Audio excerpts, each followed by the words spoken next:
November 12, 1996, two massive aircraft collide over India, killing 349 people. It remains the deadliest mid-air collision in aviation history. But there were no engine failures or mechanical faults here.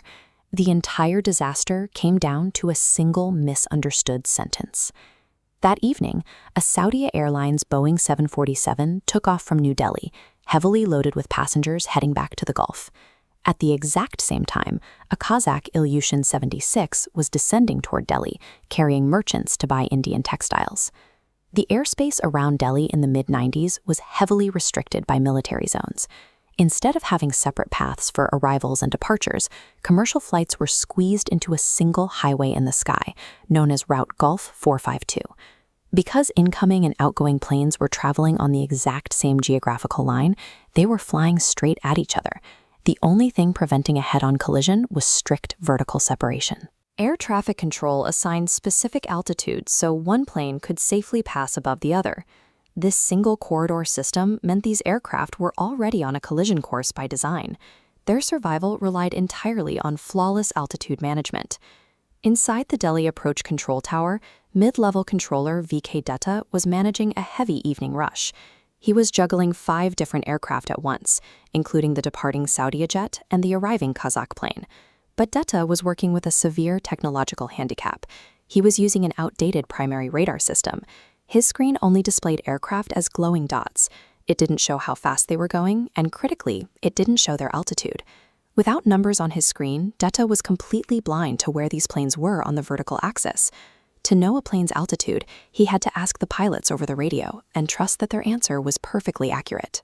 If a pilot misread an instrument or misunderstood an instruction, there was no warning system in the tower to catch the error. The radio was the only safety net keeping these planes apart. Dutta's plan was mathematically sound. He cleared the climbing Saudi jet to 14,000 feet. He then instructed the descending Kazakh plane to level off at 15,000 feet. They would cross paths with a comfortable 1,000 feet of empty air between them. The Kazakh plane, however, was an Ilyushin 76. It was originally built for the Soviet military and featured an unusually crowded 5-person cockpit, with dedicated stations for navigation, engineering, and communications. In this specific crew, only the radio operator spoke enough English to handle air traffic control calls. Every instruction from the Delhi tower had to be received, translated into Russian, and then shouted to the pilots flying the plane. To make matters worse, the plane was an all-metric aircraft. The altimeter directly in front of the first officer, who was physically flying the plane, was still in meters. The crew had to mentally convert the tower's altitude clearances from feet to meters in real time. Every routine instruction passed through a chaotic gauntlet of linguistic translation and mathematical conversion.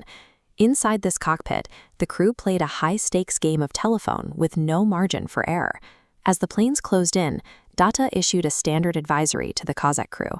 Traffic 12 o'clock, reciprocal, Saudi Boeing 747, at 14,000 feet. The radio operator understood the English. He knew this was just an update, letting them know the Saudi jet was flying directly below them. But the first officer, hands on the controls, was also listening to the open channel. Through the radio static, he picked up the English words 14,000.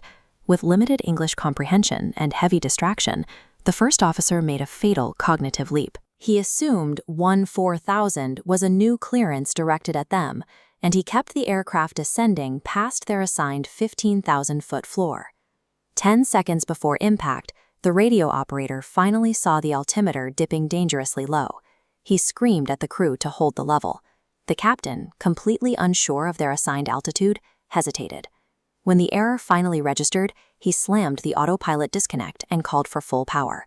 But the heavy jet was already sinking through the thick, blindingly white clouds. Those precious seconds lost to internal confusion and translation delays doomed both aircraft. The Ilyushin plummeted directly into the path of the Saudi jet, colliding at exactly 14,000 feet.